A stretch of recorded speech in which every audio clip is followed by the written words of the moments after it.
මාර්ගා අයිබෝන්. අයිබෝන් සුබ දාසනක් ලස්සන සුන්දර ශනිදාවක් වෙන කියලා ප්‍රාර්ථනා කරමින් ඉතින් වෙනදා වගේ මාදත් අපි සුපුරුදු විදිහට ඔබේ වැඩසටහන ගෙනල්ලා තියෙනවා. ඔව්. අපේ මේ වැඩසටහන් පෙළගස්මත් එක්ක හැමදාම ඉන්න කෙනෙක් නම් දන්නවා අපි ඊළඟ විශේෂාංගයට යන්නේ කොයි වගේ තැනකටද කියලා. විශේෂයෙන්ම තවත් කෙනෙක්ගේ ජීවිතයක් එක්ක ඔහු හෝ ඇයත් එක්ක කතා බහ කරමින් මේ ජීවිතේන අපිට ගන්න තියෙන දේවල් සමාජයට ගන්න තියෙන දේවල් අපි කතා බහ කරනවා. අපි අද සුවිශේෂිකෙකුට ආරාධනා කරා නේද? හරියටම හරි. තරඟ කියනවා වගේම මේ අධ්‍යාපනයත් එක්ක කතා බහ කරනකොට අධ්‍යාපනයේට නොකඩවාම තමන්ගේ සේවය වසර 18ක් පුරාවට ඉටු කරපු ඒ විතරක් නෙවෙයි සමාජ වගකීමක් හරියට ඉටු කරපු විශේෂ පුද්ගලයෙකුගේ ජීවන අත්දැකීම් බෙදා හදා ගන්න තමයි මේ සුන්දර ශනිදාව අද වෙන් කරන්නේ. ඉතින් අද දවසේදී කවුද අපේ මේ ගෞරවනීය ආරාධනෙ පිළි අරගෙන අපිත් එක්ක මැදිරියේ එකතු වෙලා ඉන්නේ කියලා මතක් කරගෙන අපි කතා බහට එළඹෙන්න සූදානම්. මේ ඇස්පිරේෂන්ස් එඩියුකේෂන් ආයතනයේ ගරු සභාපතිතුමන් අජිත් අබේසේකර මහත්මයා තමයි බොහොම ආදරෙන් ගෞරවයෙන් මේ උදැසන පිළිගන්න සූදානම් වෙන්නේ. ආයිබෝවන්. අජිත් අබේසේකර මහත්මයා දැන් ඔබතුමා එක්ක මම ඊයේ දවසේ ටිකක් කතා බහ කරන්නේ මේ වැඩසටහනට පොඩි සූදානමක් වෙනුවෙන්. එතකොට දැනුණු දෙයක් තමයි ඔබතුමා මේ සාමාන්‍යයෙන් අපිට මුණ ගැහෙන සාමාන්‍ය අයට වඩා ටිකක් වෙනස් චරිතයක් කියන කාරණාව. හැම මොහොතකම අමුතු විදියකට හිතන කෙනෙක් කියලා මට නිකන් හිතුණා. ඇයි කියලා අපි ටිකක් ඉස්සරහදී කතා බහ කරමු. ඒ සියලු දේවල් වලට ඉඩකඩ තියාගෙන අපි ඔබතුමාගේ පුංචි කාලේට යමු අපේ වැඩසටහනේ පෙළගැස්මේ හැටියට. අපිට ඉතින් ගමකට කියලා යන්න ලොකු දුර ගමනක් නෙමෙයි තියෙන්නේ. කොළඹම ඉපදුන කෙනෙක්නේ. කියන්න ගමත් එක්ක යම් සම්බන්ධයක් තියෙනවා. මොකද මගේ තාත්තයි අම්මයි දෙන්නම දකුණේ වැලිගම සහ බලපිටියේ. ඒක නිසා පොඩි කාලේ නම් ඒ තැන් වලට ගියා. හැබැයි ඉපදුනේ මම කොළඹ. ඊට පස්සේ ටික කොළඹ පරිසරයට අහු වෙනකොට ඒ දෙන්නටත් වැඩි මම හිතන්නේ වෙලාවක් තිබුණේ නැහැ ගමට යන්න. නැත්නම් ඒගොල්ලන්ගෙත් නෑ ඔක්කොම දැන් කොළඹට සංක්‍රමණය වෙනවනේ. ඒක නිසා ගමත් එක්ක තියෙන සම්බන්ධය නැති වුණා. අම්මා දෙන්නම රැකියා කරානේ. ඔව් තාත්තා ගාමන්ට් සර්වන් කෙනෙක්. ඒ කියන්නේ රජයේ සේවකෙක්. ප්‍රාදේශීය ආදායම් නිලධාරීව DRO කියලා කියන්නේ. DRO කෙනෙක් හිට පටන් ගන්න පස්සේ දිසාපති කෙනෙක් බවට පත් වුණා. අම්මා කොළඹ ආනන්ද බාලිකා විද්‍යාලයෙන් තමයි පළවෙනිම මේ විශ්වවිද්‍යාලයට ගියේ. ඒ කාලේ අපි කොළඹ මේ ලංකා විශ්වවිද්‍යාලයක් නෙමෙයි අපි යුනිවර්සිටි ඔෆ් ලන්ඩන් එකේ කොටසක්. ඒතර ඒ කියන්නේ යුනිවර්සිටි කොලෙජ් ලන්ඩන් කියලා. ඔය දැන් කොලෙජ් හවුස් කියලා තියෙන අද උපකුලපති ඉන්න බිල්ඩිම තමයි තුමියලගේ මේ ගන්න විශ්වවිද්‍යාලේ වත්පත් වෙන්නේ. එතනට ගිහිල්ලා එතනින් පාස් වුණා පළවෙනිම උපාධිධාරී තමයි ආනන්ද බාලිකා විද්‍යාලය. හැබැයි එතනට ආනන්ද බාලිකාට ගියේ ශාන්ත බිජකන්නේ ආරාමේ සිට. සාමාන්‍ය අනිත් පැත්තෙන් මිනිස්සු යන්නේ. මේකත් වැරදි අතර ගියේ බැලුවම. ඊට පස්සේ ඉතින් එතනින් එතුමිය ගිහිල්ලා පාරේ හොඳ සාමර්ථ්‍යයක් ලැබුවා සිංහල පාරේ ඉංග්‍රීසි. ඒකම අනිත් පැත්තට ගිහිල්ලා මේ ඊට පස්සේ අපව ආනන්ද බාලිකා විද්‍යාලයේ ඉගෙනුවා. ගුරුවරියක් හැටියට. එතනින් පස්සේ මගේ තාත්තා තනින් තැනට යනකොට ගාල්ල මාතරේ ඔක්කොටම ගියා. ඒකන් දේවයත් පොඩි ආවාසයක් ලැබුණා. ගිහිල්ලා ගාල්ලි සෞතන්ස් විද්‍යාලයේ ඊළඟට මාතර සුජාතා විද්‍යාලෙත් ඉගෙනුවා. අපේ තාත්තා කොටපළ ඒ කියන්නේ ගැටබරු කන්ද පාමුල ඒක හරිය මොරෝක ඩියාරු හැටියට මම තාම මතකයි පොඩි ඒ තැන් වල මම ඉඳලා තියෙනවා මට ගම එහෙමටම නුපුරුදු දෙයක් නෙමෙයි වරින් වර ගමත් එක්ක ගැටුණා ඉතින් තාත්තත් එක්කත් පොඩි කාලේ තාත්තත් බොහොම කියන්නේ හරි ආසයි මිනිසුන්ට සේවය කරන්න. ඒ අනුව ඒ කාලේ අස්සම් කරන්නේත් මෙහෙමනේ ඔබගේ යටහත් කීකරු සේවක කියලානේ. I am sir your obedient servant. හරිනේ. දැන් ගවර්න්මන්ට් සර්වන්ට් කියවට දැන් අපි සර්වන්ට්ලා වෙලානේ ඉන්නේ. ඒ කාලේ ඒගොල්ලන් අපිට සර්වන්ට්ලා. ඒක තමයි තත්ත්වය. ඉතින් ඒ යනකොට එතුමාත් එක්ක මම ඔය ගන්නියංගම් සිසාරා ගිහිල්ලා තියෙනවා පොඩි කාලේ. ඔය තිසාහාමි බලන්න ගියා කැලයක් මැද්දෙන් ඇවිදගෙන බොහොම පොඩි දැන් වගේ අර ටූරිස්ට්ලා යන විදිහට යන්න බෑ. එහෙම දැක්කා. ඒතකොට තව ගොඩක් මිනිසුන්ගේ දරිද්‍රත්වය නම් හුඟක් දැක්කා ඒ කාලේ.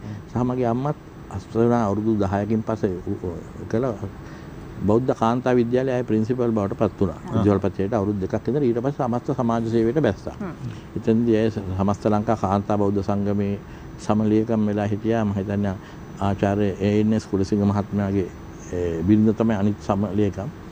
එතකොට ලංකා මහිళා සමිතියේ සැහැණ වැඩ කරා. පසු කාලෙක ඔය ආයතන දෙකේම සභාපති බවටත් පත් වුණා. ඒත් ගම්නියම් ගම්වලට යමින් කාන්තාවන්ව දිරිමත් කිරීමට නොයෙක් අතින් ගියා. ඒක මම අම්මත් එක්කත් යනවා. එහෙනම් අම්මයි තාත්තයිත් ඒ වගේ සමාජ සේවයක් තමයි යනවා.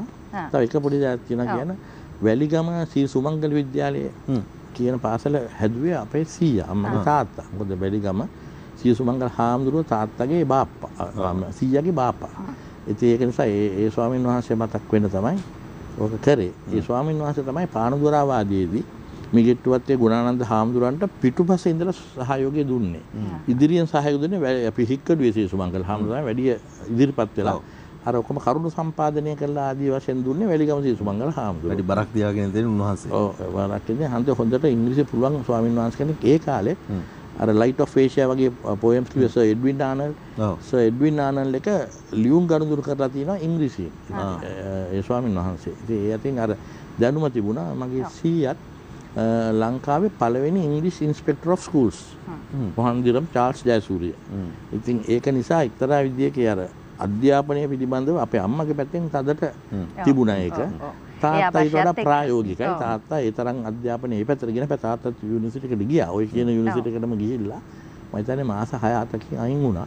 ඒක ගෙදර සටනට අත දෙන්න ඕන නිසා නංගිලා මල්ලිලා අධ්‍යාපනය ලබා ගන්න ඕන නිසා මම එතුමා එතනින් අස්සලා ඉල්ල ඩීආර්එස් විභාගයට වාඩි වෙලා පාස් වෙලා ඒ අනුව ඒ පැත්තෙන් ගියා.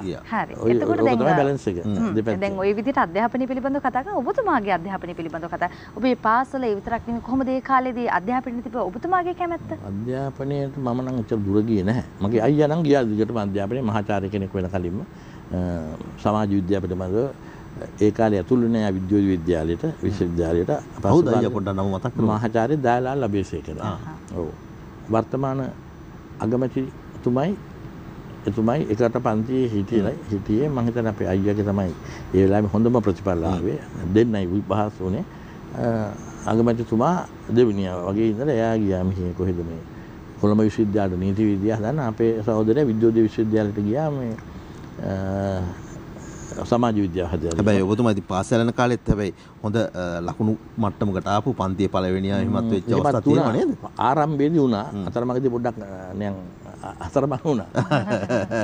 මොකද පාසල් දෙක පොඩ්ඩක් මතක් කරමු. ඉස්සෙල්ලාම මම ගියේ කොළඹ ග්‍රීන්ලන්ඩ්ස් විද්‍යාලයට. කියන්නේ අර වර්තමානයේ ඒක මම අස්සුනාට පස්සේ අවුරුදු දෙකක ඉසිපතර මහා විද්‍යාලය බවට පත් වුණා. ඒ අවුරුදු 6ක් විතර ගිහලා එතන ශිෂ්‍යත්වයෙන් පාස් වුණා. ඒ කාලේ ශිෂ්‍යත්වය තිබුණානේ. හැබැයි එක එක පාසල තමන්ගේ ශිෂ්‍යත්වය තිබ්බේ. ඉතින් මම රාජ්‍ය විද්‍යාලයේ ශිෂ්‍යත්වයට පාස් වුණා. ඒතර මගේ සහෝදරයා ධර්මපාලේ ඉඳලා එතනට ගිහිල්ලා තිබුණා. ඉතින් ඒ හන්ද මම 64 තමයි ඇතුල් වෙන්නේ. 58 ඉඳලා 63 දක්වා ග්‍රීන්ලන්ඩ්ස් එකේ හිටියේ. ඉසිපතර 9ට මට ඉන්න හම්බුනේ නැහැ. ඊට පස්සේ එතන ඉඳලා 6 පන්ති ඉඳලා ඉතින් 14 වෙනි කලින් ඇවිල්ලා ඉතින් උසස් පෙළ විභාගයේ ඉතර සාර්ථක වුණේ නැහැ. සාර්ථක වෙයි කියලා හිතුවා. නමුත් අවාසනාවකට සාර්ථක වුණේ නැති නිසා සමස්ත ගමන් මඟ ටක් ගාලා ලයින් එක පැන්න ඉතින් පස්සේ. කියන්නේ වෛද්‍යවරයෙක් වෙන්නයි කියලා අපි හැමෝම ඒ කාලේ වෛද්‍යවරයෙක් නැත්නම් ඉංජිනේරුවෙක් නෙවෙන්නේ යන්නේ. දැන් මගේ ක්ෂේත්‍ර ගොඩක් අපිට තිබුණෙත් නැහනේ. ඉතින් ඒක පොඩ්ඩක් එහාට මෙහාට උන පාර අන්තිමට ගිහලා බැංකුවේ නැවතුණා. ඒ අනුව කමර්ෂල් බැංකුවට තමයි ගියේ. ගිහිල්ලා අද ලංකාවේ හොඳම බැංකුව කියලා කියන්නේ මේ පෞද්ගලික බැංකුව අතරේ කමර්ෂල් බැංකුව සිලෝන්. ඉතින් මම එතනින් තමයි මගේ රස්සාවේ ජීවිතය ආරම්භ කරේ. පාසලේදී ඇත්තටම දරුවෙක් හැටියට සතුටෙන් හිටියා. ඒ කියන්නේ ඔය පන්ති පළවෙනියක් තුනක් තැනින් තැන ෆෝම් ප්‍රයිස් එකක් ලැබුණා. ඒ වගේම මම කෙඩිටින් වලට සෑහෙන සම්බන්ධ වුණා. විශේෂයෙන්ම මේ ජූනියර් කෙඩිටින් වලට. එතෙන්දී ලාන් සාජන් පදවියක් ලැබුවා.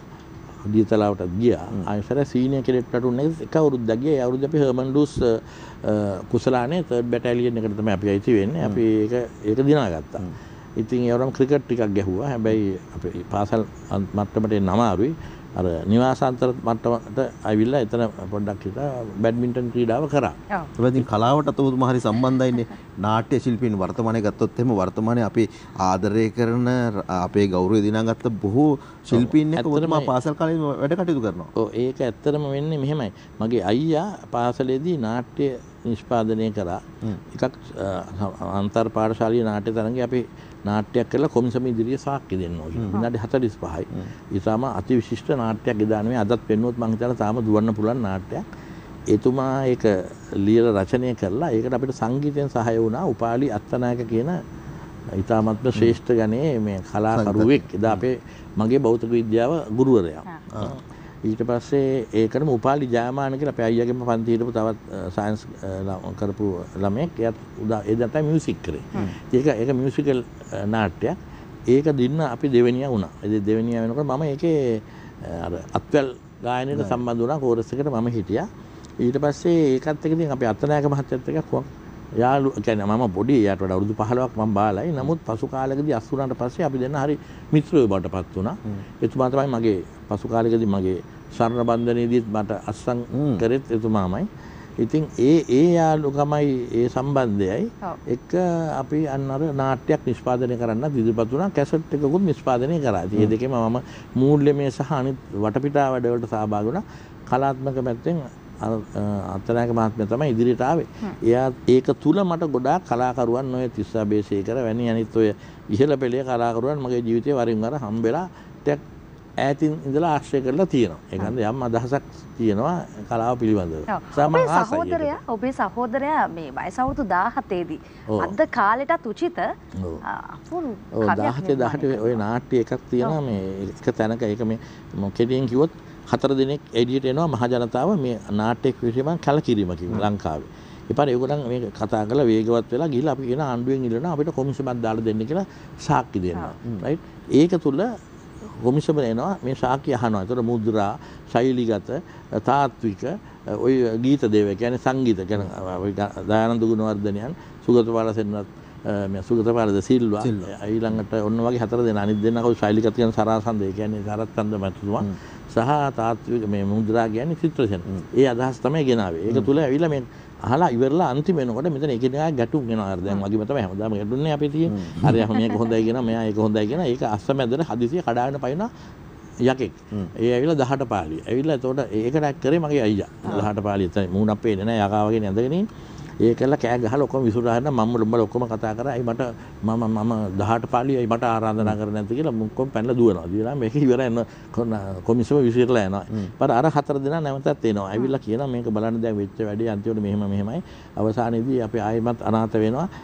අපිට මේ ගමන යන්න බැරි වෙන ඔය කියන අවුල තමයි එතන කිව්වේ නාට්‍යමය සහ ඒ පැත්තේ ඒක ඔය කියපු වාක්‍ය කවිය තමයි මෙහෙම මම මේක පොඩ්ඩක් දැන් බාගට තාලෙට කියන මට ඉතින් තාලෙට කියන්න බෑ නමුත් ඒක තියෙනවා මෙහෙම මරුණු යට ගිය අතීතයකට පන පොවන්නට මෙවන් වෙහෙසක් ඇයිද වත්මන නගා සිටුවා ගමන් නොකරනු අනාගතයට මං කිව්වේ ඒකයි දැන් අපි අතීතය ගැන හැමදාම කතා කරනවා.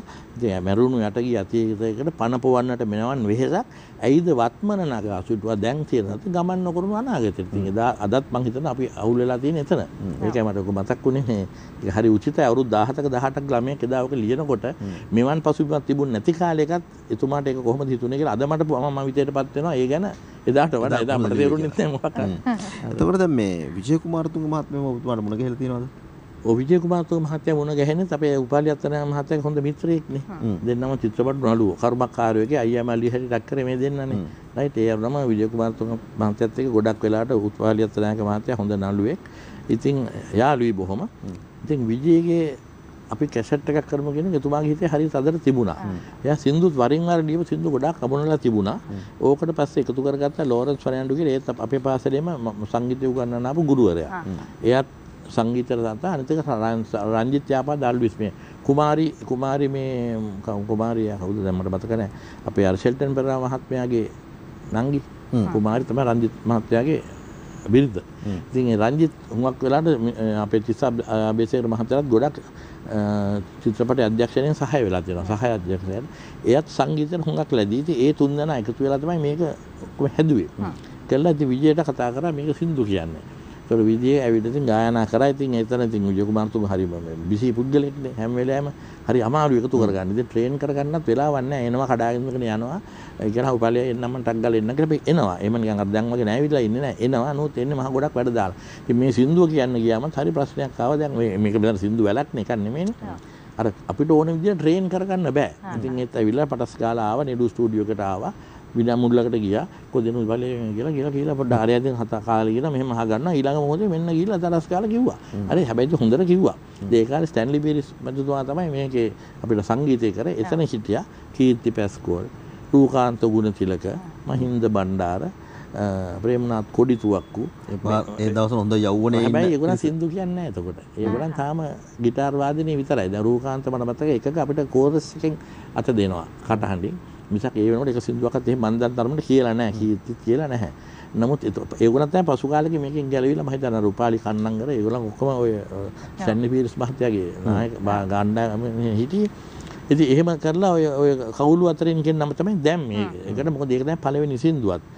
ඒක තමයි මම හිතන්නේ අදටත් චන්ද්‍රිකා මැතිණිය ආසම කැමතිම සින්දුව මොකද ඒක පවුල ගැන කියන්නේ. දමයි නෝනයි තමන්ගේ දරුවන් ගැනයි ජීවිත සටනත් එක්ක ඉදිරියට එන විදිය. අන්න එහෙම ලස්සන සින්දුවක් ඒක. ඒකට ඔබතුමාත් බොහොම කැමතියි නේද? ඒක අපි මම හිතනවා අපි හැමෝටම සතුටු වෙන්න බලන්න. ඒක වැඩි මේ ජනප්‍රිය වුණාද මම දන්නේ නැහැ. මොකද උපාලි මහත්මයා වැඩි මේ මුදල් පස්සේ හඹායන කෙනෙක් නෙමෙයි. මම ආයෝජනය කරන මුදල් ටික. ඇත්තටම ඒක ලාභයක් නම් ආවේ නැහැ. නමුත් අර ඒක අපි දී වෙව්වේ නැහැ. දැන් කැසට් එක දුවවන්න එපයි මල්වත්ත පාරට ගිහිල්ලා අර මේ ජර්මන් ගොඩක් තියෙනවා නේ කරන්නේ. අපිටත් පුරුදුනේ අපි දන්නේ මම ඉතින් සර් හන්ද මම උදව් කරා. ඒක නිසා හැබැයි ඒක ඇත්තටම අදටත් මම ඇහුවොත් ඕන කෙනෙක් හරි සතුටු වෙනවා. අපි දැන් චුට්ටක් එක ඇහුවොත් හරි වටී කියලා හිතනවා. හැබැයි ඒක අපි අහන්නේ අද ටිකක් වෙනස් විදිහකට. අර අගහිඟකම් මැද ආදර පොදු මැද අපහා එක්ුණු හැටි සිහි වෙනවා. ඔය වගේ තියෙන කතන්දරත් එක්ක කවුළු අතුරින් සඳ රැස් එනවා. ඒ අද අපි අහන්නේ ඔබතුමාගේ හඬේ. එහෙමද? ඔව්. මම හිතුවේ මං එනං ඒකෙන් කෑල්ලක් විතර ඔව් පොඩි කොටසක් අපි කියමු. ඔබතුමාට ගායනා කරන්න. දැන් ඔබතුමා කියපු කෑල්ල ගැනම හරිය සතුටු වෙනවා. මොකද මේක අපේ ජීවිත සටනේ කොටසක් නේ. ගායකෙක් නෙමෙයි. මම අසාධාරණයක් කරනවද මන් දන්නේ විජය කුමාරතුංග මහත්තයා මට පුළුවන් විදිහට මං කියන්නම්. මාත් ඒ කාලේ බොහොම තරුණයිනේ මං අවුරුදු 30ක් වගේ ඇති එතකොට. මටත් එක දරුවෙක් හිටියා අවුරුද්දක එකමාරක. ඉතින් ඒක මත එතකොට වදින්නේ මේ අපේ ජීවිතේ හැමදාම අපි හැමෝම අත්විඳින කතන්දරේ තමයි. ඒක මෙහෙම යන්නේ. අගහිඟ කම් මැද ආදරේ පොදි බැඳ අප එක් වූ සැටි සිහි වෙනවා. දින දින ගිලිහෙන දහසක් පැතුමන් අතරින් සෙනෙහස ලියලනවා. අප අතරට වන් පොඩි පුත බැඳිදම් දිවි සටනට දිරි ගෙන දෙනවා. කවුළුව අතරින් සඳ රැසෙනවා. පොල් අතු වහලින් පිනිබේරෙනවා. සොඳුරිය මාගේ පුංචි පුතාමා උකුලේ තියා නලවනවා. උකුලේ තියා නලවනවා. හරිම අපූර්වයි මේ ඔබතුමා මේ මතකයත් එක්කම මම හිතනවා ලොකු අතීතයකට ගියා කලාව කොහොමද ඔබතුමා මේක නියෝජනය කරන්නේ මේ කොහොමද ඔබතුමාගේ වගකීම් හරියාකාරව කලාවට කරේ කියන කාරණාව. ඉතින් අනතුරු අපි මේ කලාවත් එක්ක තිබුණ සම්බන්ධයත් ඉවර කරලා අපි යමු දැන් චුට්ටක් මට හිතෙනවා තරුණ කාලය පිළිබඳව කතා බහ කරන්න. කොහොමද තරුණ කාලයේදී තිබ්බ කැමැත්ත විශේෂයෙන්ම තරුණෙක් වුණාම තරුණ කාලයේදී තියෙනවා මොන හරි දෙයක් කරන්න ඕනේ. විශේෂයෙන්ම හොඳ දෙයක් කරන හොඳ රැකියාවක් කරන්න. මේක තමයි අපිට තියෙන්නේ ලොකුම ගැටලුව බවට පත් වෙන්නේ.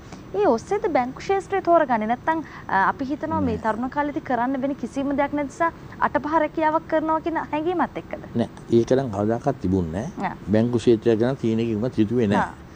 හැබැයි බැංකුවක් කියන එකත් තත්වයක් තියෙන තැනක් කියන එක ඔළුවේ තිබුණා කොහොම හරි. දැන් මම හැදුවේ මේ වෛද්‍ය විද්‍යාලයට යන්නනේ. ඉතින් ගිහිල්ලා විභාගේ අසාර්ථක වුණානේ. ඒ වෙලාවේ පළවෙනි වෙලාවේ එකෙන් සෑන්ටයක් කලකිරීමකටත් පත් වුණා. නමුත් ඔහොම ඉන්නකොට මගේ බාප්පා මගේ තාත්තගේ මල්ලි ඒ වෙලාවේ මේ මහ බැංකුවේ සුපරින්ටෙන්ඩන්ට් ඔෆ් කරන්සිස්. ඉතින් එතුමා ළඟට ගොඩක් බැංකු වලින් පිරිස එනවා මේ මුදල් අරගෙන යන්න. ඒ මුදියට ගේන්න අනිත් බැංකු වලට යන්න එපා මේ මෙතනින් එපා සල්ලි කියන. ඒන කාණ්ඩේ හම්බෙනකොට එතනදී එක මහත්තයෙක් කියනවා ක්ලිෆර්ඩ් අබේසේකර කියලා. මේ මගේ නමමයි තියෙනවා අබේසේකර කියලා. මගේ බාප්පාගේ නම නෝටන් අබේසේකර. කියලා කියලා දෙන අපිට බැංකුවට අවශ්‍යයි මේ අලුතෙන් වැඩට ගන්න දන්න කවුරු හරි ඉන්නවනම් කියන්න කියලා. ඉතින් මට කතා කළා මෙන්න මෙහෙම එකක් තියෙනවා. කැමති නම් ඇප්ලයි කරන්න. ඕන මගේ නම දාන්න යටින් රෙෆරි කෙනෙක් හැටියට කියලා. ඉතින් මං ඉතින් ඕක මං අම්මට කිව්වා හා කියලා කිව්වා. හැබැයි අපේ තාත්තා කැමතිුනේ නැහැ. තාත්තට මං අහන්න ගියෙත් නැහැ. මොකද තාත්තට ඕනලා තිබුණා මේ හොටෙල් ස්කූල් එකට යන්න. හොටෙල් ස්කූල් එකට යන්න මොකද අපේ ඒතර ගෙස්ට් හවුස් එකක් තිබුණා. ඒ ගෙදර අපි හිටි පාක් රෝඩ් එකේ ඉසිපතනේ පෙනිපෙනි අපි හිටිය තැන. ඉසිපතන ඉස්සරහ නේද? හා ඉසිපතන අයින්මයි තිබුණේ. මට කවදාකවත් යන්න හම්බුන්නේ නැහැ ඉසිපතනට. මොකද මං එතනට එන දවසේ තමයි මම ශිෂ්‍යත්වයේ පාස් වුණේ. සහ කෙනඩි මහත්මයාට වෙඩි තියලා මැරුණ දවසත් එදාමයි. අමතක වෙන්නේ දවස. 1963 ඊට පස්සේ ඉතින් මට යන්න හම්බුන්නේ එක දවසක තරපාසලට. මම එතනින් පස්සේ ඉතින් රාජ්‍ය විද්‍යාලයට තමයි ගියේ. ඉතින් කොහොම හරි ඒ ගෙස්ට් හවුස් එකේ ඔය ෆොරිනර්ස්ලා එනවා එක එක විදේශ සංචාරය වෙනවා. අපි උදේ පාන්දරට මේස අස් කරන්න ඕන මම අතුපතු ගාලා ඔක්කොම කරලා කෑම මේස දාලා ඒක අපේ නිකන් පොඩි වෙන ව්‍යාපාරයක් ඇයට තිබුණා. ඉතින් තාත්තට ඕන පසු කාලෙකදී මේක දියුණු කරගෙන යන්න. එයා රිටයර් වුණායින් පස්සේ එයාගේ විශ්‍රාම කාලෙදිත් මේක කරන්න මාව යවන්න හැදුවා ඒ පැත්තට. මම ඉතින් ආසුනේ නැහැ. ඒ වෙලාවේ හොටෙල් ස්කූල් එක වැඩි මං ගියා නම් මම හිතන්නේ මම යන්නේ 3rd batch එකට. එතකොට ඒ කියන්නේ එච්චර කවුරුත් වැඩි හොටෙල් ගැන කතාවක් නැහැ නේ. අතුපතු ගන්න ඕන, පිකන් හොදන්න ඕන. ඔවා තමයි මිනිස්සු ඔළුවට දාන දේවල්. මේ අපේ සමාජය අවුල් කරනවානේ සාමාන්‍ය අපි. ඉතින් අතන එහෙම නෙමෙයි මේ ඊට වඩා ටිකක් තත්ත්වයක් තියෙනවානේ. බැංකුවට ගියාම දැන් අරකට යන්න බැරුණානේ. ඇත්තටම මම වෛද්‍ය විද්‍යාලයට වැරදිලා ගියා නම් මම හිතනවා මම ඊටාත්ම හොඳ සර්වංග වෛද්‍යවරයෙක් වෙයි කියලා. සල්ලි වෛද්‍යවරයෙක් නෙමෙයි. මොකද ඒක අදටත් මට සාමාන්‍යයෙන් එහෙම මෙන් යනකොට ඩයග්නෝස් කරගන්න පුළුවන් ගොඩක් දෙනාගේ මගේ දුව වෛද්‍යවරියක්. නමුත් මම හිතනවා සමහරක් වෙලාවට එයාට බැරිව මම ඩයග්නෝස් කරනවා නිකන් නේනවා. එයාටත් කියලා මේක මෙහෙම බැලුවා නම් හොඳ නැද්ද කියලා. ඉතින් ඒ වුණාට ඉතින් මෙතනට ගියා අපර බැංකුවට ගියාම ඉතින් මුලදී ආවා. ඉතින් හොඳයි සතුටුදායකයි. යාළුවා හම්බුණා. ඉතින් වෙනම ජීවිතයක්. හොඳයි යාළුවා හම්බුණා කියලා කියපු වෙලාවෙම අපි යාළුවෙක්ව සම්බන්ධ කරගන්න සූදානම් වෙනවා ඔබතුමාගේ. මේ යාළුවා ගැන කතා බහ කරනවා නම් එහෙම පාසල් කාලේත් මිත්‍රයෙක්. ඊට පස්සේ බැංකු ශාස්ත්‍රයට ආවට පස්සේ එතනත් ඔහු ඉන්නවා ඔබත් එක්ක. හොඳම මිත්‍රයෙක්. අද දවසටත් හොඳ මිත්‍රයෙක් බවට පත් වුණා. ඒක නිසාම තමයි Taman ගැන කතා බහ කරන්න හොඳ මිත්‍රයෙක් අපි මේ වෙලාවේ සජීවීව සම්බන්ධ කරගන්නේ. දුමින්ද කුලකුරු සූර්ය මහත්මයා බොහොම ආදරයෙන් ගෞරවයෙන් අපේ වැඩසටහනට පිළිගන්න සුබෝදෑසනක් ආයිබෝවන්. ආයිබෝවන්. අපිට කියන්නකෝ දුමින්ද මහත්මයා මේ ආදරණීය මිත්‍රයා ගැන කොහොමද අපිට යමක් ඔබ කියන්නේ? ඔව් මේ ඇත්තටම මේක 70 තමයි මට ඉස්සෙල්ලා මුණ ගැහෙන්නේ අපිට මන්ති මිතුරු හැටියට. ඔව්. එතකොට මේ ඒක ඉස්සෙල්ලා ඔලි සම්බන්ධකම් තිබිච්ච එක මම මෙතුමාව අඳුරනවා. ඒ කියන්නේ කාගේ කවුද කියන එක මම දන්නවා. ඒ වුණාට ඉතර මිතුරුකමක් තිබුණේ නැහැ. ඉතින් එතකොට ඇත්තටම 1970 වසරේ වගේ තමයි මට මතක ඇදෙන්නේ අපි දෙන්න එකම පන්තියකට වැටෙන්නේ.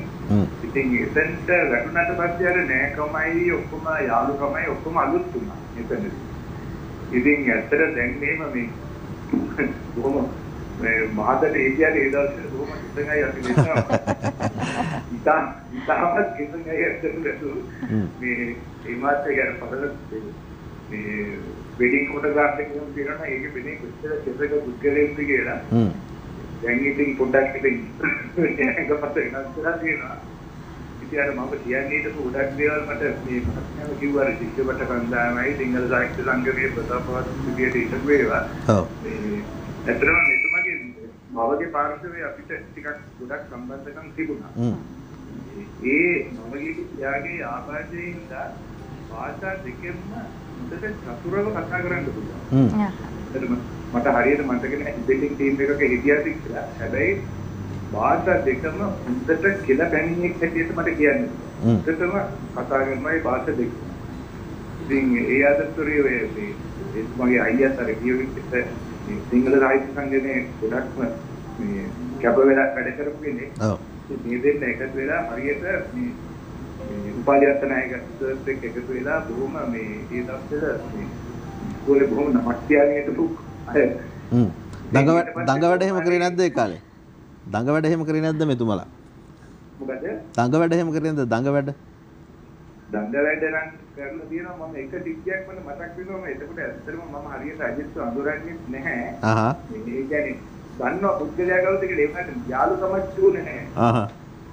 දැන් අපි දෙන්නම දවසේ ඕලෙවල් විභාගය කරලා ඉවර වෙලා මේ දැන් අන්තිම දවසේ ඉතින් මේ දැන් රාජකීය විද්‍යාලේ කිව්වට ඒකේ දරප්පර ළමයි නැතුව නෙවෙයි.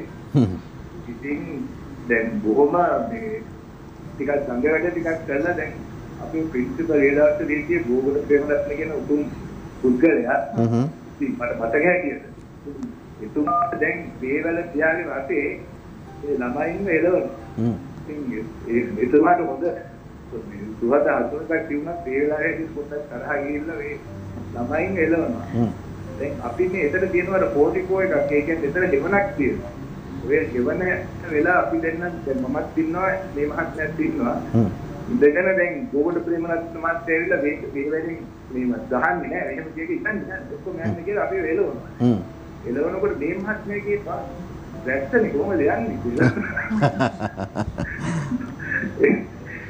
එතකොට ඒ වෙලාවේ ඇත්තටම මම දැක්ක දෙයක් තමයි මේ වැරද්දට තමන් නිවැරදි නම් වැරද්දට කතා කරන ගතිය එතුමාගේ තිබුණා කවුරු ආවත් කවන්නේ වැරද්දට කතා කරනවා. ඒක තමයි මම දැකපු පළවෙනි ගතිපුනේ වෙනවා. ඉතින් ඕක තමයි මේ වැඩපර කියන්නේ මේ ආසල් මතකයකට මට තියෙන්නේ ඔක තමයි නේද? හොඳයි. අපිට කතා කරන්න තිබ්බනම් තව ගොඩක් වෙලා හරි වටිනවා. එතුමාගේ ජීවිතේ හුඟක් තැන්වල හිටපු කෙනෙක් විදිහට ඔබතුමත් එක්ක නමුත් අපිට තියෙන කාලය තමයි ප්‍රශ්නේ. ඒ නිසා ඔබතුමාට සමුදෙනවා. බොහොම ස්තුතියි. පසු කාලෙකදී මේ එතුමයි මමයි දෙන්නම අපේ ගෙදර නැවතිලා අපි දෙවනි පාර ඒ ලෙවල් එක කරන්නත් මහන්සි වුණා නේද? මම හිතන්නේ දුරකථන විසන්දි වෙලා. ඒ විදිහට මේ හුඟක් අපි අසාර්ථක වුණා. ඊට පස්සේ ඔය ගියා. අර ඒ කියපු සම්බන්ධ මට මතකයි. ඔක්කොම මහා එන ගහන වැස්සා. දැන් අපි ඕ ලෙවල් ඉවරලා පුදුම සතුටින් ඉන්නේ. ඒ ඉන්නකොට ඉතින් උතන ළමයි පිරලා හැමෝම කතා කරන එන ගෝසාවක්. ප්‍රින්සිපල්ට තරහ ගිහලා ආවා මේකත් අරගෙන. බෝර්ඩ් ප්‍රධාන මහත්මයා පසු කාලෙකදී විභාග කොමසාරිස්සා ඔක්කොම වුණානේ. ඉතින් එතකොට කිව්වා දැන් යන්න වැඩ ඉවරලා නම් ඔක්කොම මෙතන ඉන්නතු කෑ ගහ යන්න කියලා. කියනකොට මම නිකන් උගුරේ යටින් වගේ මම කිව්වා යන්නේ කොහමද? වහිනව නම් මට කියමුණා ඒක. කොහොමද කිව්ව කොට කියලා පෙන්නන්න. නේද? යන්න ඔක්කොම යන්න දැන් මෙතනින් මොකද මෙතන බලන් ඉන්නේ දැන් විභාග ඉවරලා යන්න කියලා. කියනකොට මම කිව්වා යන්නේ කොහමද? ඉතින් වහිනවනේ එළිය කියලා. ඒක කිව්ව ගමන්ම තද වුණා. තදලා බැලුවා. who's that කියලා ඇහුවා. මම ඉතින් එමෙහිට මම පොඩ්ඩක් අර අයිනට කිට්ටු වුණා. දැන් මම වේවලකතේ තියෙනවා. කියපු ගාම මේ කිව්වම කවුද මෙහෙම කළා මාව පෙන්නුවා. හරි. එතකොට කමික කියලා මේ ගනන මම බැලුවා දැන් ගහනවා ෂුවර් එකට. මම පැන්න වත්තට. මම දැන් දිව්වා. හරිද? දුවනකොට මට හැම මෙතනට ඇවිල්ලා මෙහෙම ඉන්න වේවැලත් අරගෙන මගේ දිහා බලාගෙන catch that fellow කියලා දැන් කෑ කන. මම දැන් දුවනවා. දුවනකොට රබර් සෙරපු දාගෙන හිටියා වාට දෙකක්. ඒක හිර වුණා වතුරට ඇලුණා. ඒක ගැලවුණා අතර ගත්ත එක සෙරපුවක්. දැන් දුවනවා. අනිත් සෙරපුවක් ගැලවුණා. ඒකත් ගත්තා. දැන් මම දුවන යනකොට කවුද කොල්ලෙන් මගේ පස්සෙන් එළවනවා දැන් මාව අල්ලන්න. අර ප්‍රින්සිපල් කියලානේ මාව අල්ලගෙන ඉන්නේ කියලා. මම ටිකක් දුර ගිහලා කිව්වා යනෝ යන්න සමුසේ යන්න දිහාක මට යන්න දීලා කියලා මම දුර ගේට්ටුවෙන් එළියට පැනගත්තා. ඊට පස්සේ මම ඒම බස් එකට නැගලා ගෙදර ගියා. ඔහොම තමයි O level අවසන් කරේ. ඒ වල අවසන් කරන විදියේ. අපිට පොඩි විරාමයකට යන්න පුළුවන් කියලා අපේ නිෂ්පාදකතුමිය කියනවා. ඒක නිසා කෙටි විරාමයකට ගිහිල්ලා ඉන් පස්සේ තව රසවත් සහ අර්ථවත් තුඟක් දේවල් තියෙනවා. තුමාගේ ජීවිතත් එක්ක කතා බහ කරන්න. ඒ අර්ථවත් ටික අපි සමාජයට ගමු. මොකද අද වගේ සමාජ තත්ත්වයකදී කතා බහ කරන්න වටින හුඟක් දේවල් තියෙනවා මෙතුමාගේ ජීවිතය තුළ. රැඳිලා ඉන්න සුන්දර ශනිදාවත් එක්ක.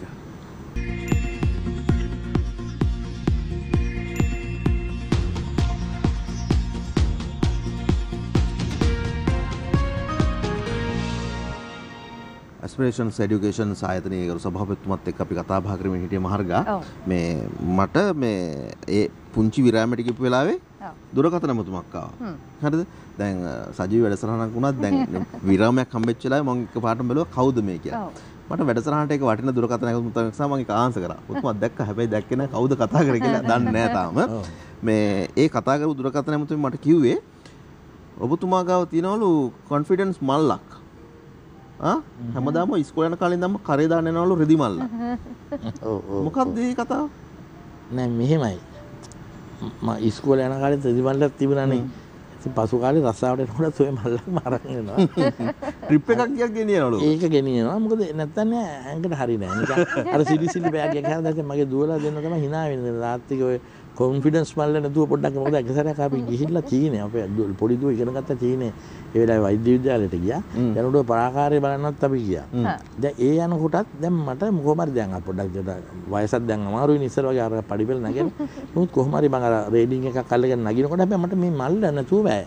දැන් කොන්ෆිඩන්ස් මල්ල තියෙනවා. ඒක මොනවද ඒක ඇතුලේ තියෙන්නේ? ඒක තියෙනවා මේ එක්ක මගේ දැන් ටෙලිෆෝන් එකක් හරි එහෙම නැත්නම් කණ්ණාඩිය දැන් මේ තියෙන කණ්ණාඩිය ওই වගේ අර ඩෙන්ටිටි කාඩ් එක මොකක් හරි සමහර වතුර බෝතලයක් අදත් ගෙනවද? නෑ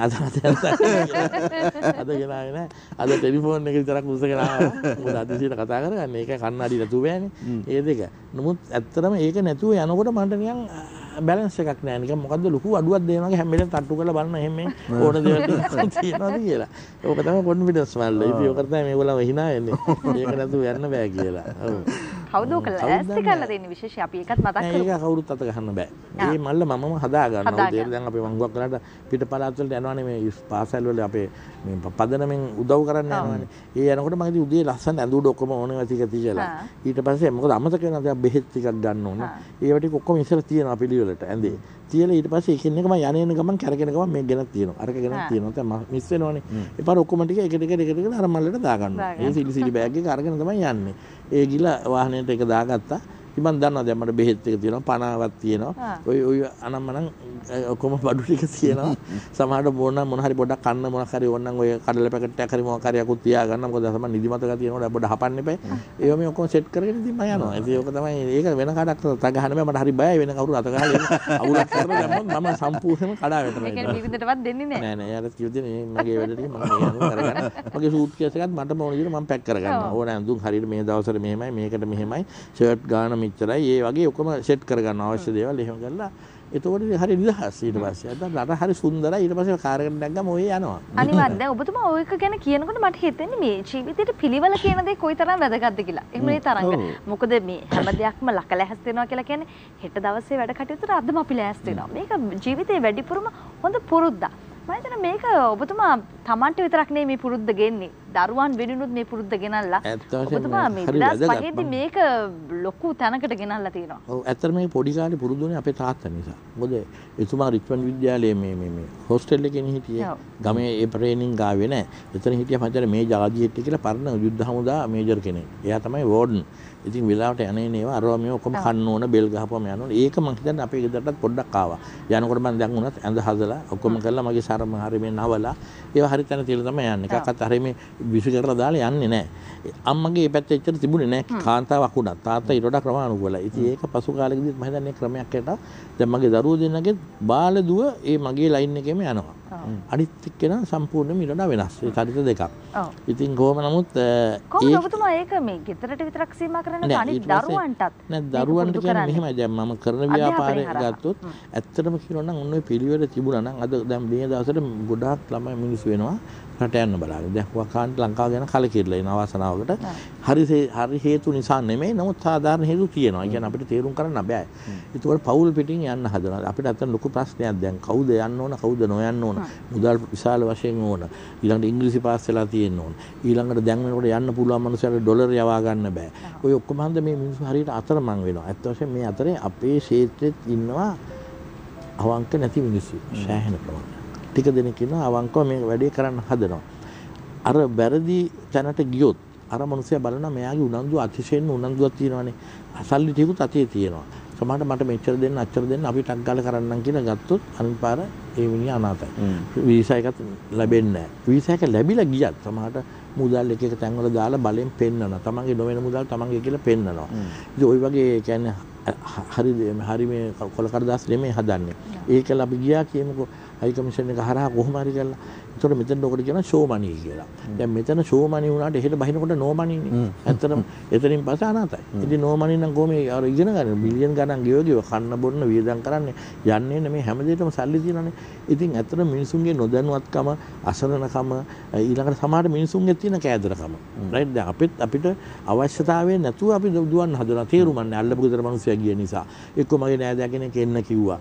හරි හේතුවට නෙමෙයි යන්නේ. ඇයි මම යා යුත්තේ කියන එක මම දන්නේ නැහැ. කොහෙද යන්නේ කියලා අක්කත් දන්නේ නැහැ. මොන රටටද මොන ප්‍රදේශයටද මොන මේ විෂයමාලාවටද ඒවක්වත් තේරෙන්නේ නැතුව දුවන්න හදනවා. ඒකට අපිට කරන්න බෑ ඒ වගේ. ඉතින් මට ආස නැහැ අනුන්ගේ ජීවිතත් එක්ක සෙල්ලම් කරන්න. මොකද මේ මට අයිති දරුවෙක් නෙමෙයිනේ මේක මම අපිට පුළුවන් එක්ක මිනිහෙක් ඇති කරන්න නැත්නම් නැති කරන්න. ඔබතුමාට මේ වගේ සජීව වැඩසටහනක දෙන්න තියෙන පණිවිඩය මොකක්ද මේ වෙලාවේ විශේෂයෙන්ම මේ තරුණ පරපුර? මම නම් කියන්නේ මෙහෙම කලබල වෙන්න එපා. අවශ්‍යතාවයක් තියෙනවා නම් ඉදිරියට යන්න. හැබැයි පොඩ්ඩක් කල් වෙලතුව මේකට සැලසුම් කරගන්න. අවුරුද්දකට අඩු ගානේ මාස 6ක්වත් දෙමාපියන් දරුවන් ඇයි මම යන්න ඕන කොහෙටද මම යන්න ඕන කොච්චර වියදම් වෙනවද ඒකට අවශ්‍ය මුදල් ලෑස්ති කරගන්න. මේ මුදල් හරි තැන්වල තියන්න ඕන. මොකද තානාපති කාර්යාලය වලට මේ මහ කොමසාරිස් කාර්යාලය වලට බලන්න ඕන ක්‍රමයක් තියෙනවා. මගේ ළඟ මුදල් නිකන් තිබුණා ඒකට යන්න බෑ. ඒත් ඊළඟ ඉංග්‍රීසි පැත්ත තමන් දිනු කරගන්න ඕන. ඔය ඔක්කොම ටික හදාගෙන කල් වේලා ඇතුව ලෑස්ති වුණොත් බසරක් නම් හොඳටම හොඳයි. මම හිතන වැඩි දිනකට යන්න අවශ්‍ය නම් යන්න පුළුවන්. නමුත් කලබලේ නිසා අන්තිමට ගිහලා ගොඩාක් පටලවිලා අනාථ. මම කිය සමහර දෙමාපියෝ කමන්නේ අපි ඔය ඇප්ලිකේෂන් එක දාමු. මම ළමයි කියලා මම කියන්නේ ඒක කරන්න මට බෑ. මොකද මම මට ඔයත්ගේ ජීවිතත් එක්ක සෙල්ලම් කරන්න හිතියක් නැහැ. මං කෝ වෙලාවකට අම්මා තාත්තට පවා තමන්ගේ දරුවා වෙන්න පුළුවන්. ඒත් එහෙම නිකන් අර ලන්සුවක් දාන්නවා වගේ එහෙම කරන්න බෑ. ඉතින් ඒක නිසා ප්ලෑන් කරලා කරොත් තව මාස 6කින් අවුරුද්දෙන් යන්න පුළුවන්. කලබල වෙන්න එපා. අරයා ගිය නිසා මම යන්න ඕනේ නෑනේ. අන්න ඔය දේ තමයි මම කියන්නේ ක්‍රමානුකූල වෙලා මේක තේරුම් අරගෙන කීප දිනක් හම්බෙලා කතා බහ කරලා අවශ්‍යතාවය තියෙන්නේ මොකද්ද කියලා දැනගෙන ඒකට ලකලා හැස්ති වුණොත් වැඩි දිනකට අවශ්‍ය වෙලාදී යන්න පුළුවන්. දැන් ඔබතුමා ඉතාමත් වැදගත් කාරණාවක් කිව්වේ වර්තමානයේදී මහර්ගා වර්තමාන සමාජය තුළ මේ තියෙන පීඩනයත් එක්ක හුඟක් අය යන්න උත්සාහ කරනවා. නමුත් ගිහිල්ලා අපි පළවෙනි විශේෂාංගය තුලත් අපි කතා බහ කරා අපේ නිජිතුමත් එක්කත් මේ වෙලාවෙත් ගිහිල්ලා අන්ත දුක් විඳින පිරිස ඕන තරම් ඉන්නවා ලංකාවේ තරුණ පිරිස. රටේ කන්න බොන්නවත් නැතුව. කන්න බොන්න නැතුව. රටේ නමත් සවුත් වෙනවා. හරියට යන මිනිහෙකුට ඊළඟට යන්න බෑ. මොකද රට අපි ගැන හිතන්නේ වැරදි විදියකට එතකොට. ඉතින් අපිම එක්තරා විදිහකින් උඩ බලාගෙන කෙල ගසා ගැනීමක් තමයි කරන්නේ. ඉතින් අපිම හැල්ලු කරගන්නවා. ඔබතුමාගේ වැඩසටහන ආරම්භයේදීම මම කිව්වා මහර්ගා ඔබටත් මතක ඇති මෙතුමාගේ ජීවිතේ හරි වෙනස් සහ අමුතුම පුද්ගලයෙක් කියලා. ඒකට දැන් පොඩ්ඩක් આવුත් හොඳයි කියලා මට හිතෙනවා. විශේෂයෙන්ම ඔබතුමා මාසකට පඩියක් හම්බෙන පිළිගැනීමක් තියෙන හොඳ රැකියාවක් අතහරිනවා. හැබැයි ඒ ඔබතුමාගේ නිදහස, ඔබතුමාගේ මනසේ තියෙන අර වෙනස් සිතුවිලි මෙන්න මේ දේවල් එක්ක මේක කෙනෙකුට හරි වටිනවා. තමන්ගේ තෘප්තිය කෙනෙක් හරි වටිනවා. ඒ දේ ඔබතුමා හොයාගෙන ආවා අභියෝග ජය ගනිමු. ඔබතුමාගේ අහපු කතාව හරියටම හරි. ඇත්ත වශයෙන්ම අර බැංකුවට ඇතුල් වෙලා අවුරුදු 10ක් මම හිටියනේ. ඊට මාස 3ක් 6ක් යනකොට මට තේරුණා මෙතන නෙමෙයි මගේ තැන කියලා. ඒ කියන්නේ මම සෙව්වේ මේක නෙමෙයි. වෛද්‍යවරයෙක් වුණා නම් කතාව වෙනස්. මම ඩිරෙක්ට්ලි මට මිනිස්සුත් එක්ක හැප්පිලා උදව්වක් කරන්න තිබුණානේ. ඉතින් මෙතනත් කරන්න බැරුව නෙමෙයි. බැංකුවක් කරා කරන්න පුළුවන් දේවල් අනන්ත තියෙනවා මිනිස්සුන්ට අතදීම තුල. නමුත් මට තේරුණා අපි දැන් යන්නේ මේ හරබැර කතන්දරයක් උඩනේ. හරබැර ඩෙබිට් ක්‍රෙඩිට් ඊළඟට ටික් කරනවා චෙක් කරනවා අසං කරනවා. ඉතින් මුල අවුරුදු ගානෙම කරන්නේ ඕක තමයි. අවසාන කොටසනකොට ඊට වඩා පොඩ්ඩක් තීරණ ගන්න තත්වයකට ඒවි. හැබැයි ඒක ගොඩක් ඈතට යනවා. ඉතින් මට තේරුණා ඒ තරම් ඈතට ගිහලා මම මේකේ මුදුනටම ආවත්. එතකොට මගෙත් මම හිතන්නේ මුලිය මලකඩ කාලා. හරි එතකොට මට හිතුණා ඊට වඩා මට මේ මෑත කාලෙකදී යමක් කරන්න පුළුවන් නම් මට තාම හයිය තියෙන කාලෙකදී එහෙමනම් මට අවශ්‍යතාවයක් මට සතුටක් පෞද්ගලිකව තිබුණේ මේ අපි කියමු ලක්ෂපතිය කෝටිපතියෙක් කරන්න. රයිට් ඒක බැංකුවට හොඳයි. මට ඕන තිබුණේ දුප්පත් මිනිහෙක් ලක්ෂපතියෙක් කරන්න. ඒක මෙතන වෙන්නේ නැති බව මට තේරුණා. මොකද අපි අර ස්මෝල් ඇන්ඩ් මීඩියම් ඉන්ඩස්ට්‍රීස් ඒ කියන්නේ සුළුසාන මධ්‍ය පරිමාණ ණයවල පළවෙනිම ට්‍රේන් උනේ ඔෆිසර්ලාගේ කොටසක්. ඒතකොට මම මාණ්ඩලික නිලධාරියෙක් වෙලා ඉවරයි. ට්‍රේන් කරන කොටසේ මම හිටියා. මට ඒ වෙලාවේ මේ බොම්බායට යන්නයි කියලා කිව්වා. මම ගියේ නැත්තේ ඒකට ගියා නම් මම බොන් වෙනවනේ. ඒක හන්ද මම ඒක හිමීට මගේ ඇරියා. හැබැයි එතනදි මට තේරුණා මේ එන මට හරි ආසාවක් ආවා පළවෙනි පාර බැංකුවේ මට පුළුවන් කියලා ඒ මිනිසුත් එක්ක බද්ධ වෙලා ඒගොල්ලන් එක්ක යන ගමනක් කියන්නේ නිකන් පැත්තක ඉඳලා ණය දීලා කොහෙන්ද කවද්ද කියවන්නේ ඒ කිව්වේ නැත්නම් ඉන්න මන්ද ඕක අහන එකෙන් මට සතුටක් තිබුණේ නැහැ. එහෙම කියලා මම බලාගෙන ඉන්නකොට අනේ එතනට එන්නේ ඔක්කොම ලොකු කම්පැනි අලුතෙන් කම්පැනි හදා ගන්නවා අර අසර රින් ගන්න. අර අවශ්‍යතාවයට අනුව කළා අඩු පොඩියට ණය ගන්න. එතකොට තමයි මට තේරුනේ මෙතන නම් මේ වැඩේ වෙන්නේ නැහැ. ඉතින් දැන් මම මෙතන හිටියා ඇති. ඒතර අවුරුදු 10ක් වෙනවා. හැබැයි එතකොට ලොකු තර්කයක් තිබුණා මේ දැන් මම යනකොට අපේ බිරිඳත් ඒ වෙලාවේ රස්සාවක් කරන්නේ නැහැ. දරුවෙකුත් ඉන්නවා. හැබැයි අර කියන ගෙස්ට් හවුස් එක හදන්නයි මම පොඩ්ඩක් එතකොට මම හිතුවා පටන් අරගත්ත මේ වාහන ආනයනය කරන්න ජපානයේ. අරගෙන ගෙනල්ලා මම ගන්න කාන්ට විකුණනවා. ඉතින් මටත් පොඩි අතරමැදි ගානක් තියෙනවා. ඕක තමයි මම කරන්න හිතාගෙන එළියට බැස්සේ. ඒ බැහැලා බැහැලා මාස 3ක් යන්න හම්බුන්නේ නැහැ. මේ 83 කළු ජෝලියාව. අතින් අර වෙලාව මම හිතන් හිටියේ මම අර ඉංග්‍රීසියෙන් කියනවා මම පඩිපෙළ නැගගෙන ගියොත් මම යමෙක් වෙනවා මේ සමාජයේ මිනිස්සු මාව පිළිගන්නවා. හැබැයි මගේ තනතුර නිසා හුඟක් වෙලාවට මම නිසා නෙමෙයි. එතකොට මම පාරට බහැලා ගියොත් මම තවත් එක්තරා නිකම්ම මිනිහෙක්. 아무තු දෙයක් නැහැ. මගේ තව කාගේ හරි වෙනසක් නැහැ. හැබැයි ඒක තුර මට අසීමිත නිදහසක් ලැබෙනවා යන්න. අන්න ඒක මම හිතුවා කවදා හරි පළවෙනිව මටත් මගේ පවුලටත් දෙවනුව සමාජයටත් මගෙන් සේවයක් වෙයි අතන ඉන්නවට වඩා කියලා. ඊපාර අවසාන තීරණය ගත්තේ ඉංග්‍රීසියෙන් කියනවා it is better to be a nobody and do something rather than to be a somebody and do nothing කියන එක. මම එතනින් කියන්නේ බැංකුවේ මුකුත් කරන්නේ නැහැ කියන එක නෙමෙයි. යමක් කරන්න පුළුවන්. නමුත් තුඟක් අර නීතිමාලාව මැද්දේ මම නිදහසේ ඉන්නවනම් මට හිත කරන්න පුළුවන්. අන්න ඒ කරලා තමයි මම ওই පාරට බැහැලා ඊළඟ අවුරුදු 10ක් යම් ගමනක් ගියා. ඒ ගමනක් ගියා අතරේ මට ඕන නැතිනේ මගේ පවුලට හරි ආර්ථික පදනම සහ අනිත්‍ය ටික හදාගන්න. ඒ කරලා මම ඇත්තටම මමගේ ආසාව තිබුණේ අවුරුදු 40න් පස්සේ සමස්ත මගේ ජීවිතේ පොදු ජනතාව වෙනුවෙන් කැප කරලා මට මුකුත් ලබා ගන්න නෙමෙයි. ඒ කියන්නේ මේ පාර්ලිමේන්තුවට යන්න ඡන්ද ගන්න අරම ඒව මුකුත් නෙමෙයි. මට නිකන් සතුටෙන් ගිහලා යමක් දෙන්න මොකද මම දැකලා තිබුණා මිනිස්සුන්ගේ අවශ්‍යතාවය. ඒකට ගිහින් හැබැයි 40 දී මට සෑහෙන අමාරු ආර්ථික පසුබිමක් හැදුනා. මේ පොරපිටියේනේ අපි හිටියේ. ඉතින් ඇති වෙනවා නැති වෙනවා ඔය ඒකෙන් සෑහෙන වැටිච්ච පාර මට ඒකෙන් ගොඩ එනද අවුරුදු 12 15ක් ගියා.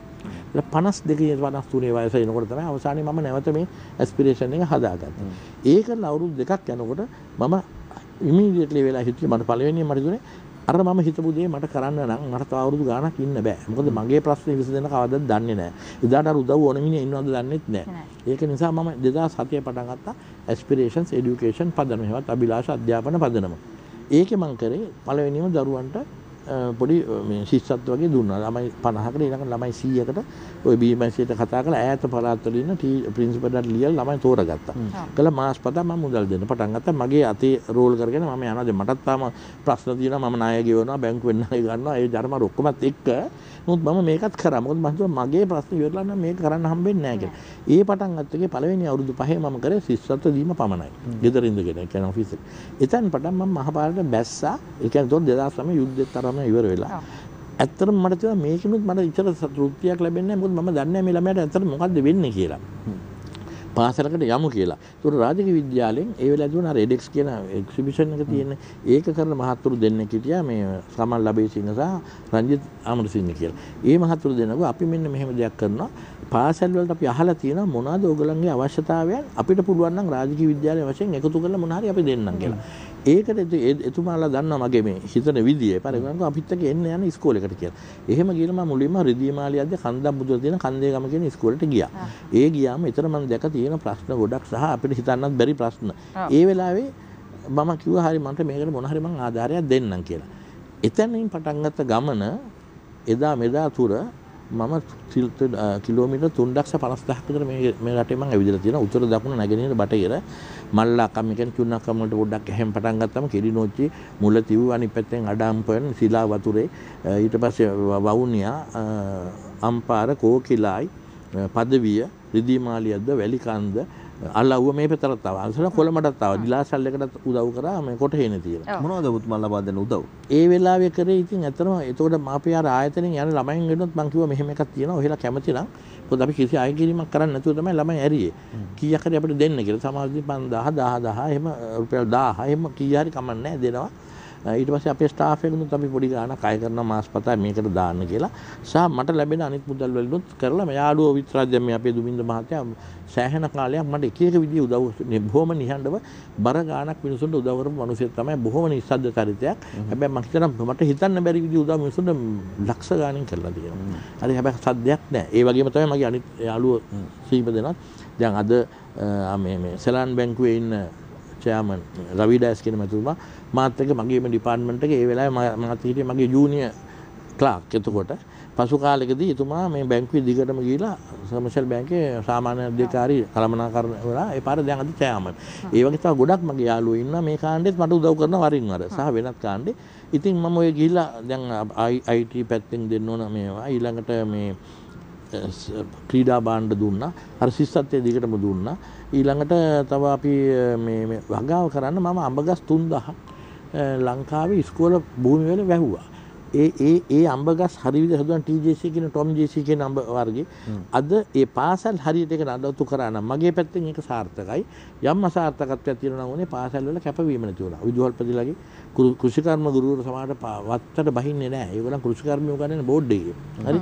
ඉතින් ඒවන් තත්වයක් උඩ ඒක වල් වැදුනා. නැත්තම් එක පාසලකට එක වසරකදී රුපියල් දසලක්ෂයකට වඩා තමන්ගේම හයියෙන් හම්බ කරන්න ප්‍රභවයක් අදටත් මේ මොහොතේ තියෙනවා. ෂෝක් අඹ. දැන් ළමයි කන්නේ දැන් සමහර කුණු වෙලා වැටෙනවා.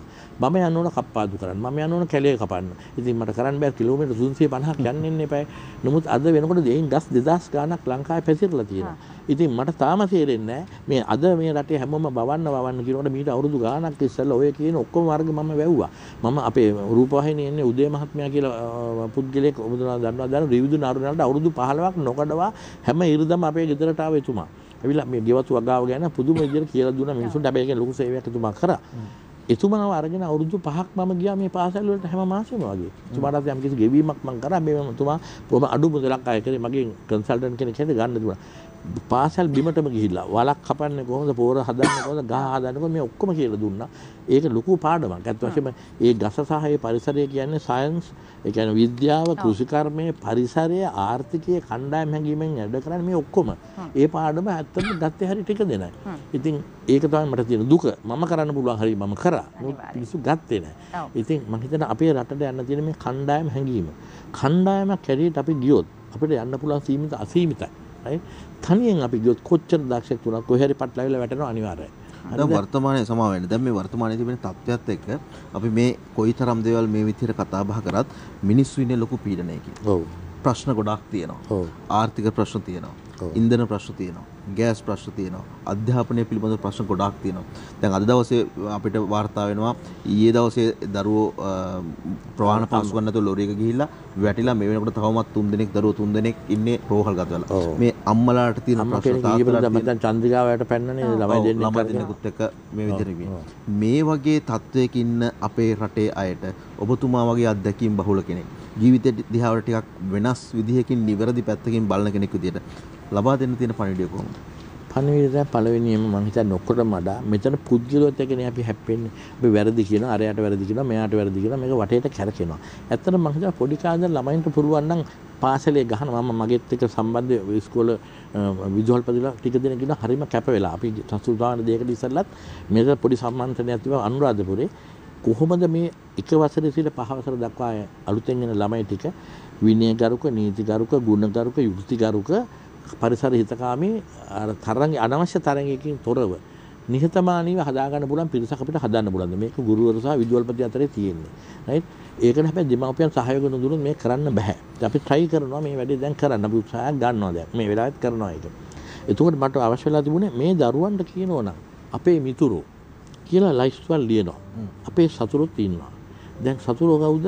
ඊර්ෂ්‍යාව, ක්‍රෝධය, වෛරය, ද්වේෂය, මාන්නය, මෝහය, උද්ධච්චකම, විචිකිච්ඡාව. හරිද? එතකොට මේ අපහාස ඔය ඔක්කොමනේ තියෙන්නේ. ඒවනේ සිද්ධීන්. දැන් ඔබතුමියා හරහා ඔබතුමා හෝ මගේ හරහා එන්නේ මේකම තමයි.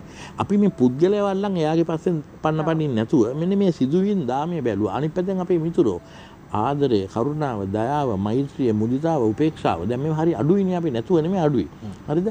දරුවන්ට નિરાයාසයෙන් මේක කියලා දෙන්න ඕන. ඒතර බලන්නකෝ අපි දහම් පාසල් දැන් මේ දහම් පාසල් වලට ගියාම දහම් පාසලකට යා යුත්තේ දෙයනේ කියලා අර ගහක් යට වාල්ලා බෝගහයි අර සිලිසිල සුළඟේ සුන්දරව බුද්ධ චරිතයයි බුද්ධ ධර්මයයි අරගෙන අපි හිතන විදිය හදන්නනේ. දැන් අපි එතන ගිහලා තරඟයක් දාගත්තානේ. හරි පාසල් තරඟ, පන්ති තරඟ, අන්තර් දහම් පාසල් මොනවටද අපිට තරඟයක් එතන මෙතන විතරමයි අපිට තරඟයක් නැතුව ඉන්න පුළුවන්. අපි හැම මුළු ජීවිතේම තරඟයක් ඉපදුන දවස් ඉඳලා මෙතනට ගිහිලා ධර්මය ආශ්‍රවණය කරලා ඒක තුල අපි හිතන විදිය පොඩි දරුවෙකුට ඉගෙනුවා නම් ඒ වැඳිද. ඕනනම් ආගේ කරන්න ඕන හොඳ බණපදයක් කිව්ව කෙනෙකුට ධම්මපදයේ ගාථා කිව්වම එයාට අපුඩියකුත් ගහන්න පුළුවන්. ඕනනම් තෑග්ගක් දෙන්න පුළුවන්. එයා පළවෙනියා දෙවෙනියා වෙලා කවුරුත් පරද්දන්න ඕනේ නැහැ. ඇයි අපි මේ හැම වෙලාවෙම අනුන්ව පරද්දන්න යන්නේ? මොකද්ද ඒ තරංගේ? ඒක පරද්දුවේ කියලා මොකද්ද අපිට තියෙන වාසිය? අද මම පළවෙනියා හෙට තව කෙනෙක් පළවෙනියා නේ. ඉතින් වෙන්න අරින්න. මට කරන්න තියෙන්නේ මට කළ හැකි උපරිමේ. මම ඉංග්‍රීසියෙන් කිව්වොත් I am able to do this and I am capable of doing this. So my whole life journey should be to move from able to capable. එච්චරයි. මම ඒක කරනවා වටපිට දැනගන්නවා මොනවද වෙන්නේ කියලා බලනවා. නමුත් මම මගේ ගමන යනවා. මගේ උපරිම උත්සාහයෙන් මට හොඳක් වෙන්න එපයි. දැන් මේක වෙලා තියෙන අපිට අපි හීනමානෙන් පෙළෙනවා. ඒක අපි මතුවට ගේන්නේ මහා මාන්නයක් හැටියට. හරිද? අපි අනුන් අඩන් තේට්ටම් කරනවා. හැම වෙලාවෙම මේ මිනිසුන් විරුද්ධව මොන හරි අපි දැන් නිතරම ලංකාවේම තේමා ගීතේ කාට හරි බයින එකනේ. හැම වෙලාවෙම බස් වෝල්ට් එකේ හිටියත් අපේ ස්ටාෆ් රූම් එකේ හිටියත් දෙන්නේ යාළුණා කාට හරි අපි බයිනවා. වැරද්දක් කියනවා. නිතරම දැන් මේක මේ නරකටත් නෙමෙයි. ඒක නිකන් පොඩි මේ අපි නිකන් පොඩි විනෝදාංශයක් කළා මේක. හරි? ඉතින් ඔය බැනිල්ල තව කොච්චර කල් අපි කරන්නද? හැමදාම ඕක තමයි කරන්නේ. අර පාර්ලිමේන්තුවේ 225 කෙලව ගන්න හදනවා. අපි කිව්වන්ගේ 225 එලෙව්වා කියලා. ඒගොල්ලන්ව අපිට එලවන්න පුළුවන් මොකද අපිට ඡන්දයක් තියෙන නිසා. එතනින් පස්සේ තියෙන මේ අර ඉංග්‍රීසියෙන් කිව්වොත් ආයෙසර ටිප් ඔෆ් දී අයිස්බර්ග්. අයිස්බර්ග් එකේ මුල මේ පේන්නේ. ඒ 225 අයින් කරන්න පුළුවන්. තව 225ක් එනවනේ. ඒගොල්ලෝ හොඳ වෙන්න අපි කියමු ඒගොල්ලෝ සුපිරිසුදුම 225 කියලා ලංකාවේ අන්ත එහෙම එමුන් හොයන්න බෑ. නමුත් එතනින් පස්සේ තියෙන හැම ආයතනයකම අද වෙනකොට තියෙන දූෂණය, වංචාව, අකාර්යක්ෂමතාවය ඒ ඔක්කොම හැමතැනම පිරීලානේ. ඒතකොට මේ ටික කරනවා නම් අවසානයේ මෙතන කරන්න පුළුවන් මොකද්ද? මම හැදෙන එක. අර ගාන්ධිතුමා වගේ be the change that you want the world to be. මම හැදෙන්නේ නැත්තම් සහ මගේ ආශිර්වාද හැදලා මම ක්‍රියාවෙන් මේක පෙන්වන්නේ නැත්තම් ඔය කොච්චර බණ කිව්වත් හදන්න බෑ. ඔය හැම පගාවක් කියන එකක් ගන්න කෙනෙක් ඉන්නවනම් ඇයි ඒ පුද්ගලයා හිතන්න බැරි මට දැන් මේක නවත්තන්න පුළුවන් කියලා. නේ? ඇයි අපි හැම මිනිහම මේ පොඩි වැඩේ කරනවා නම් දවසක දැන් ගවර්න්මන්ට් සර්වන්ට්ස්ලා අපි ගත්තොත් රජයේ සේවකයෝ පැය 8ක් වැඩ කරද්දි පැය 6ක් නම් වැඩ කරන්නේ. පැය 2ක් එයා හොරා ගන්න එකනේ කරන්නේ. පඩියක් ලැබෙනවානේ. ඒකෝට අවසානයේ මොකද වෙන්නේ? අදින්නා දානවා කියන්න බෑ යාට. හරි. ඉතින් ඒ හැමෝම අනුන්ට බන කියනවා. ඔයා වැරදි කියනවා. මේ මෙතරම් ඒක තුනක් තියෙනවා. අර ජේසුස් වහන්සේ කිව්වාගේ පළවෙනි ගල ගහන්න කිව්වනේ වැරද්දක් කරමු නැති මිනිහට පව්කාරයට ගල් ගැසීමේදී මරිය මග්දලේනාට කවුරුත් ගැහුවේ නෑනේ. මොකද ගහන්න කෙනෙක් නෑ. හරිද? එදත් නෑ, අදත් නෑ, හෙටත් නෑ. ගල් ගහන්න ඕන නම් ගල් ගොඩ මෙතන තියාගෙන මම මටම ගහ ගන්නවා. ඒක හරි. හරි මට අනුන්ට ගහන්න අයිතියක් නැහැ. මොකද මෙහෙම කරනකොට තුනක් මේ පැත්තට ඇවිල්ලා තියෙනවා. right? මෙන්න මේක අපේ රටේ හැම මිනිහම මේක තරාතිරම නොබලා කාටත් මෙන්න මේක බලා ගන්න පුළුවන් නම් කරුණාකරලා පසු පළවෙනිව තම මේ ඔක්කොම අරගල මෙන්න මෙතනට ගේන්නකෝ. මේක තමයි දරුණු මාර්ගලිය. මට ලෝකේ හදන්න බැරි එකම පුද්ගලයා, අමාරුම පුද්ගලයා කවුද? මාව. right? මම අනුන් හදන්න යන්න එපා. මොකද මේ අනුන් හදන්න ඉස්සර මම මාව හදාගන්න එපා. දැන් මට තව කොච්චරක් නම් මගේ අඩුපාඩු තියෙනවද හදාගන්න. ඒතකොට මම මගේ උපරිම ප්‍රයත්නය මෙතනට දාන්න නැතුව මම ලෝකෙ මිනිස්සු හදන්න යනවා. හරි දෙයින්නේ හරියට කියන තමුසෙත් මේ වගේ මිනිහෙන්නේ කිව්වම මම මොකද කියන්නේ? ඊට පස්සේ හරි ටැක්ස් ගෙවීමෙන්දිත් එහෙමයි. කොච්චර නම් අද අපි ටැක්ස් නොගෙවන මිනිස්සු ඉන්නවනේ හැම තරාතිරකම දොස්තරලා වෙන්න පුළුවන් මේ නීතිඥයෝ වෙන්න පුළුවන් කොච්චර ඉන්නවද තමන් ගන්න ආදායම තමන් කියන්නේ නැහනේ. තමන් රිසිට් එක දැන් නීතිඥයෙක් ගත්තොත් මම මේ හැමෝටම නෙමෙයි කියන්නේ හොඳ මිනිස්සු ඉන්නවා අර අලිසබ්රි මහත්මයා කිව්වා මිලියන් 42ක් දුකද එතුමා ගෙව්වා කියලා. හරි. නමුත් තමන් ගන්න එක තමන් විතර කරන්නේ නැහැ. තමන් ඒතොර ටැක්ස් ගෙවන්නේ නැහැ ආණ්ඩුවට. හරිද? ඒතකොට මම ඒ පුද්ගලයා මම කියන අනිත් මිනිහට කියන එක කරන්න කියලා. ඉතින් මොකද්ද මේ කතාවේ තේරුම? right? මම ඔවා දෙනු පරහට තමයි සම්මතයේ පිට. ඉතින් අපිට මේ සම්මතයේ ඉන්න මේ බුදුම දඟලන්න වෙලා තියෙනවා. ඉතින් එහෙමනම් ඕක තමයි මට කියන්න තියෙන්නේ. අවසානයේදී සමස්ත කතාව බුදුහාමුදුරුවෝ කිව්වෙත් ඒකයි. අර අන්තිමට කිව්වේ මොකද්ද?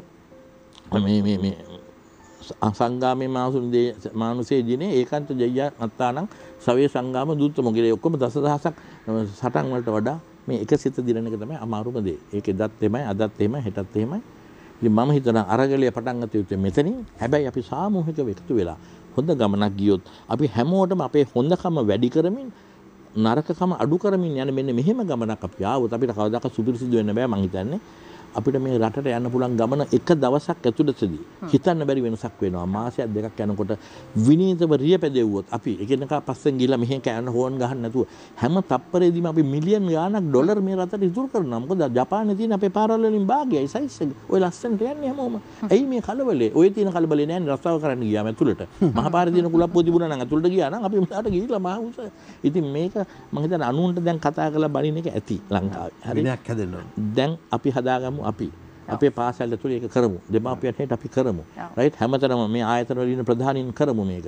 ඒ හැම මිනිහම අද පටන් ගත්තොත් මේ වැඩේ කරන්න මාසයක් දෙකක් යනකොට බලන්න හිතන්න බැරි තරම් වෙනසක් මේ රට ඇතුලේ වෙනවා. කාටවත් 7-5ක්වත් වීදම් වෙන්නේ නැහැ. රයිට් අන්න ඒක තමයි ඉතින් මට අවසානයේ සමස්ත ප්‍රජාවගේ මගෙනුත් ඇතුළත්ව. රයිට් මම මේකෙන් කියන්නේ මම 100% හරි මිනිහා කියන එක නෙමෙයි. මටත් තාම පටලැවිලි වැටෙනවා. නමුත් මම ඒක මතක තියාගෙන නැවත try කරනවා. අපි ඔක්කොම එහෙමයිනේ. අපි ප්‍රදක්ෂණයනේ අවසානයේ. ඉතින් මේක තමයි මට කියන්න තියෙන කතාව.